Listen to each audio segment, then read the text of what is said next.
സമസ്തയ്ക്കെതിരെ രൂക്ഷ വിമർശനവുമായി രംഗത്ത് വന്നിരിക്കുകയാണ് വിദ്യാഭ്യാസ മന്ത്രി വി ശിവൻകുട്ടി. സമസ്തയുമായി ഒരു ചർച്ചയ്ക്കുമില്ല. കോടതി പറഞ്ഞിട്ടാണ് സമയമാറ്റം. അതിനാൽ എതിർപ്പുണ്ടെങ്കിൽ കോടതിയാണ് സമീപിക്കേണ്ടത്. മതസംഘടനകൾ വിദ്യാഭ്യാസ രംഗത്ത് അനാവശ്യമായി ഇടപെടുന്നത് അംഗീകരിക്കാനാകില്ലെന്നും വിദ്യാഭ്യാസ മന്ത്രി പറഞ്ഞു. ഈ വിഷയത്തിലൊക്കെ എന്ത് ആശയവിനിമയം നടത്താനിരിക്കുന്നു?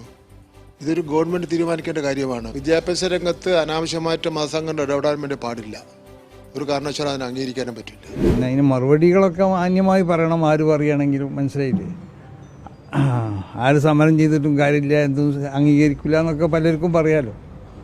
അത് ശരിയല്ല. വന്നാൽ ഞങ്ങൾ തയ്യാറാണ്. ചർച്ചയ്ക്ക് വിളിക്കട്ടെ. ചർച്ചയ്ക്ക് വിളിക്കാണല്ലോ. അത് വലിയൊരു സമൂഹത്തിൻ്റെ ആവശ്യമല്ലേ കേരളത്തിലെ. ഏതെങ്കിലും ഒരു സമുദായത്തിന് വേണ്ടി തീരുമാനം എടുക്കാനാവില്ല എന്നാണ് ശിവൻകുട്ടി മിനിസ്റ്റർ പറഞ്ഞത്. സമുദായങ്ങളെ കാര്യങ്ങളൊക്കെ നോക്കാൻ തന്നെയല്ലേ ഇവിടെ മന്ത്രിസഭ എന്നൊക്കെ പറയണത്, ഭരണം എന്നൊക്കെ പറഞ്ഞത്. സമുദായങ്ങളല്ലേ വോട്ട് ചെയ്യണത്. ഏത് നിമിഷം വേണോ സമസ്തയ്ക്കോ പിന്നെ ഏത് സംഘടനയ്ക്കോ ചർച്ച നടത്തുന്നതിന് വേണ്ടി ഞാൻ തയ്യാറാണ്. അവർ ഏത് നിമിഷം ഏത് സമയം വേണമെന്നവർ പറഞ്ഞാൽ മാത്രം മതി.